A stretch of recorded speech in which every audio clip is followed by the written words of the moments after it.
sangat disayangkan kondisi villa ini tidak terurus lagi ya. Padahal kalau saya lihat modelnya dari depan itu unik, ruangan-ruangan yang ada juga unik teman-teman. Nah pada saat itu mungkin ada salah satu pekerja yang depresi, putus asa, sehingga dia bunuh diri di salah satu kamar mandi yang ada di villa ini teman-teman. Kalau kita pikirkan atau kalau kita tersugesti dengan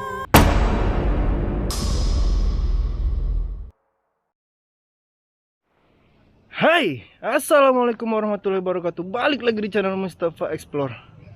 Oke teman-teman, di video kali ini saya kembali ke villa bekas tempat prostitusi, Villa Ozon di belakang Ozon. Nah, karena sebelumnya itu saya nggak pernah berani kesini sendirian lagi teman-teman. Apalagi di sini ada bekas penemuan mayat loh dari gedung ini teman-teman. Kalian bisa lihat, ini di sini ada gedung di sana itu, tapi ini kayaknya nggak kelihatan sih. Nah jadi kayaknya ini mencekam banget. Jadi pada malam hari ini saya akan coba jalan naik ke atas nih, karena memang medannya gitu, kita harus melewati jalan naik ke atas teman-teman. Dan asli ini sih saya agak sedikit menguatkan mental dulu ya, karena katanya di situ ada Astagfirullah. Ada suara dong, kodok kayaknya ya. Karena di situ katanya ada PSK yang meninggal. Jadi seperti apa lokasinya? Ayo ikuti terus eksplorasi saya malam hari ini. Oke teman-teman, seperti yang kalian lihat di sekeliling saya ini adalah jalan untuk naik ke atasnya. Jalan ini sih serem cuy. Jalan ini hutan semua kanan kirinya. Dan di sini diskotik Ozon ya. Kalian bisa lihat, nampak sedikit kondisi bangunannya. Saya nggak akan explore ke situ karena saya nggak tertarik ke situ. Saya itu yang tertarik itu ke villa atasnya. Dan bulannya pun serem banget, terang separuh gitu ya. Nah, beberapa hari yang lalu ini di dekat sekitar sini, tepatnya di bangunan itu teman-teman, kelihatan nggak sih? Kayaknya enggak ya.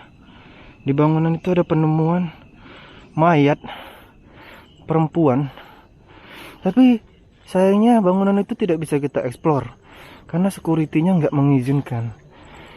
Dan yang saya heran itu teman-teman, kalau bangunan itu dijaga security, kenapa ada orang bisa buang mayat di situ ya kan? Wah, ini sangat-sangat aneh sih. Tapi oke lah, mungkin mayatnya, astagfirullahaladzim, apa itu merah-merah cuy? Saya kayak melihat sinar lampu kayaknya ya, lampu jalan ujung sana ya. Nah, mudah-mudahan aja ya mayat wanita yang ditemukan di gedung itu tidak main ke sini teman-teman, karena ini serem banget sih asli. Ini jalan naiknya aja dikelilingi hutan seperti ini. Konon katanya, astagfirullah, kodok. Konon katanya villa ini tempat yang paling angker di Batam, karena dulunya ini dipakai untuk tempat maksiat, yaitu rumah para pekerja seks komersial, cewek-cewek gitu ya. Dan dijadikan tempat ritual sekte juga. Dan yang lebih menariknya lagi teman-teman, villa ini pernah masuk Trans 7. Kebetulan pada acara Trans 7 itu dibawakan oleh Om Hao dari Kisah Tanah Jawa. Beliau main ke sini menceritakan sesuatu yang ada di villa ini. Nah ini saya udah jalan beberapa menit tapi belum sampai juga. Oke lah, kita agak percepat aja jalannya. Ini sih serem cuy, asli. Saya memang harus kuatkan mental di sini. Jamnya menunjukkan pukul 2 kurang 10 ya. Oh, kayak ada suara cuy. Oh. Aduh, mati. Asli itu suara cuy. Siapa, suara apa itu ya? Cuk cuk cuk gitu. Nah,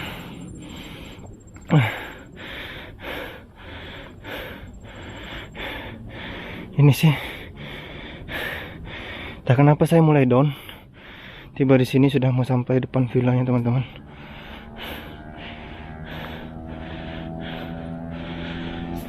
Jalan ke atas itu aja lumayan melelahkan ya. Harusnya sih kita bawa motor ke sini. Nah, seperti yang kalian lihat, itulah ya villanya. Kok saya kayak ada ngeliat sesuatu ya di situ? Kayak baju orang. Oh bukan, lukisan-lukisan. Ini dia teman-teman villanya. Ya, ini ada 2 villa. Aduh, kaget suara HP. Nih villa bekas prostitusi.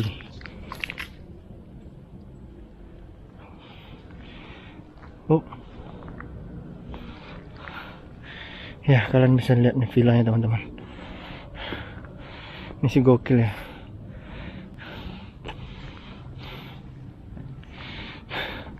Di situ ada pohon besar. Ya, pohon ini sih membuat suasana di villa ini semakin mencekam.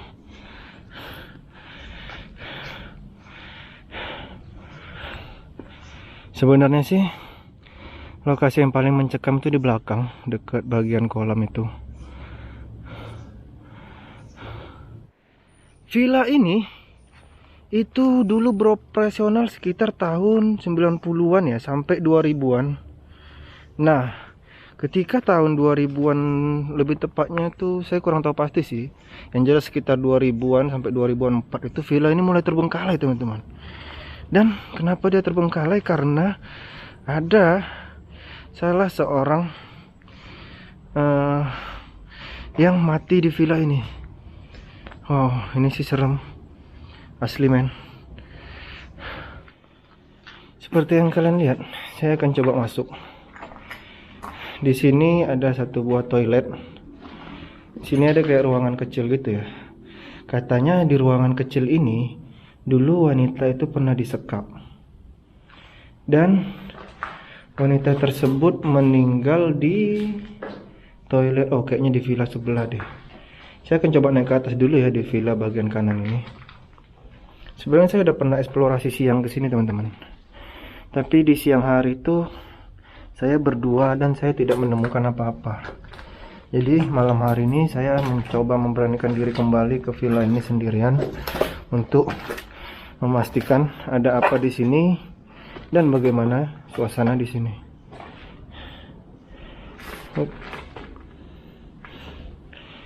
Ini kayak ada bekas bakar-bakar ya. Apa ada orang yang pakai ya? Memang sih kayaknya villa ini sering dipakai anak-anak jalanan atau anak-anak yang suka ngumpul-ngumpul minum-minum gitu ya. Sampai-sampai temboknya tuh banyak dicoretin kaligrafi seperti ini. Sebenarnya kaligrafi ini sih bagus ya, seni yang menarik, kreativitas anak Indonesia. Tapi kenapa dicoret di bangunan terbengkalai?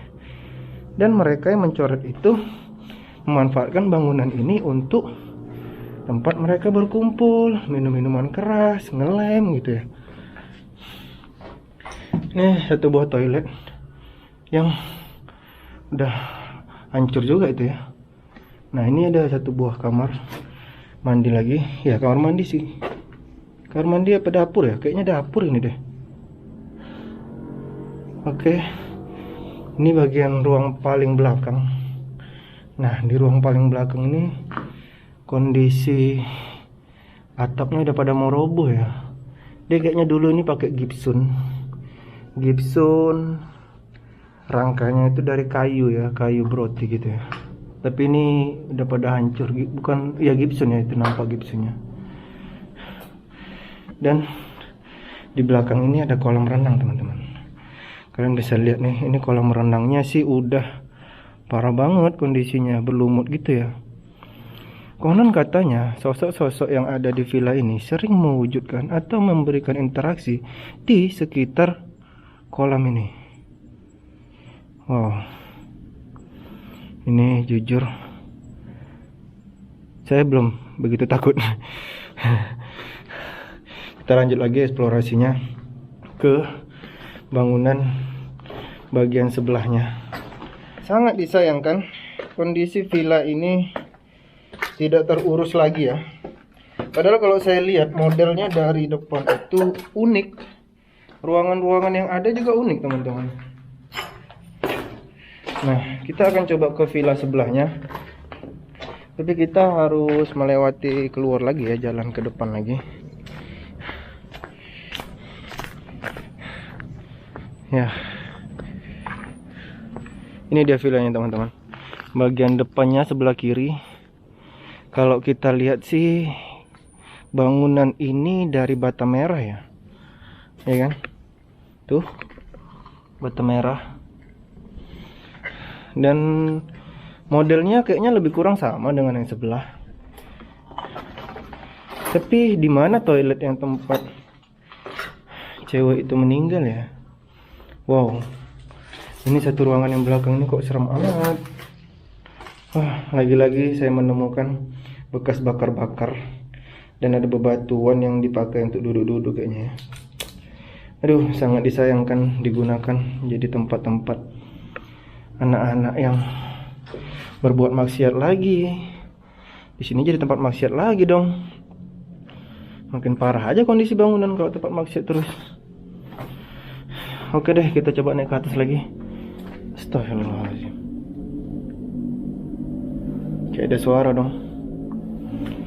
Oke, kita coba naik ke atas. Bismillahirrahmanirrahim. Assalamualaikum. Assalamualaikum warahmatullahi wabarakatuh. Oke teman-teman, ini bagian atasnya. Kalian bisa lihat. Saya kayak ada melihat sesuatu tadi melintas di sini warna hitam. Siapa di sana? Permisi. Assalamualaikum. Ya mungkin saya halu. Di sini ada kayak semacam bekas tiang ya. Ya enggak sih? Ini bagian kayaknya ini dulu ada tembok deh di sekitar sini. Tapi ini udah hancur. Tak tahu siapa yang ngancurin. Oh. Ini kondisinya sama aja ya dengan sebelah ya. Saya kayaknya nggak perlu nge-review lagi lah. Saya cuma memperlihatkan aja kepada kalian. Oh, kondisinya seperti ini cuy. Dan dia punya pelafonnya, rangka pelafon udah nggak ada juga ya. Kalau yang sebelah sana tadi masih ada, sebelah sini udah nggak ada teman-teman. Ini bagian belakangnya mencekam banget. Kalian bisa lihat nih. Oh, ini asli dong, serem. Ya nggak sih? Ini pohon apa ya? Oke lah, kita coba ke sini ya. Saya pengen ngerasakan di situ, suasana di situ.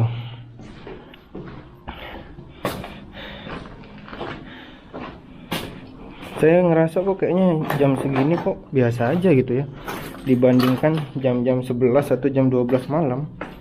Ini udah jam 2 dini hari, sepertiga malam ya. Oke. Dan jujur saya lebih takut atau lebih merasa was-was itu ketika saya keluar dari nendang batu cuy. Ketika saya keluar dari villa ini, karena di sekelilingnya ini udah tumbuhan semua.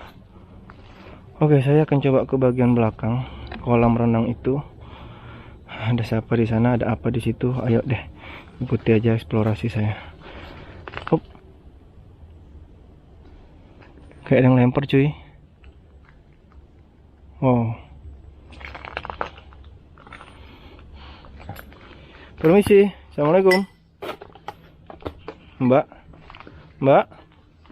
Astagfirullahalazim. Ada suara dong, kayak suara gitu. Jalan di sini. Apa itu ya? Mungkin binatang, cuy. Oke lah, kita abaikan aja. Permisi, assalamualaikum. Oh, ini ada satu ruangan lagi di bagian belakang. Saya coba lihat dulu. Assalamualaikum. Assalamualaikum warahmatullahi wabarakatuh. Wow, ruangannya sih seperti ini ya teman-teman. Saya nggak tahu nih lokasi tepatnya mbaknya meninggal di mana. Bunuh diri ya dia. Dia bunuh diri kayak apa sih? Ngebesetin pisau gitu ya di tangannya, pergelangan tangannya, urat nadinya, dan darahnya berkelumuran. Tapi saya nggak tahu WC yang mana satu. Soalnya di sini ada 3 atau 4 WC gitu ya. Dan saya nggak bisa merasakan sesuatu yang aneh di sini. Belum ya mungkin ya. Karena mungkin durasi baru berapa ya? Saya baru 10 menitan kayaknya di sini. Mungkin kalau saya mau 2 jam 3 jam di sini mungkin bisa ngerasain ya teman-teman. Ya, ini bagian yang paling mencekam cuy, asli.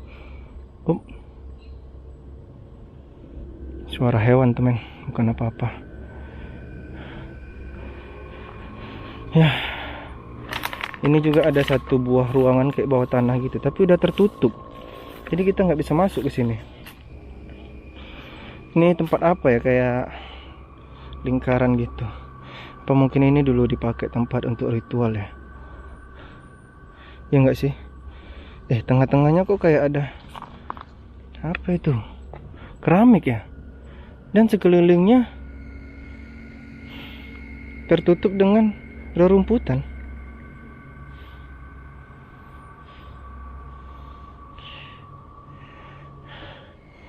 Menurut kalian gimana teman-teman? Apakah ini serem?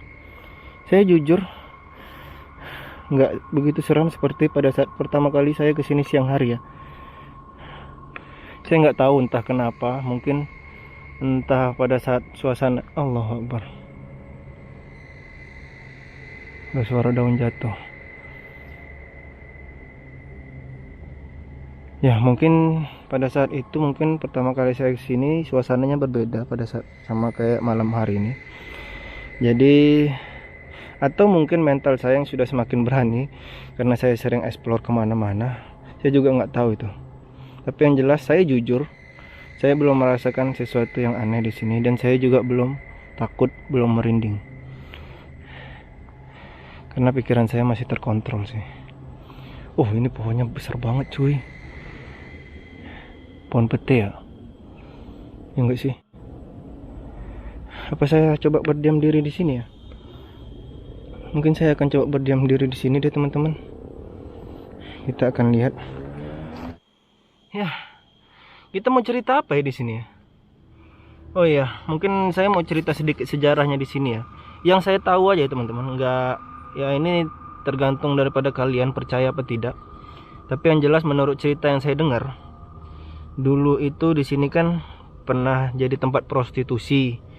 Nah, tempat-tempat para pekerja seks komersial melakukan aksinya di sini dengan para lelaki-lelaki hidung belang.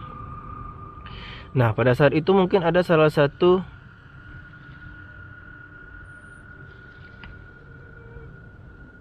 bentar ya, saya cerita dulu ya. Nah, pada saat itu mungkin ada salah satu pekerja yang depresi, putus asa, sehingga dia bunuh diri di salah satu kamar mandi yang ada di villa ini teman-teman. Kalau kita pikirkan atau kalau kita tersugesti dengan suasana di sini, itu pasti akan membuat kita takut.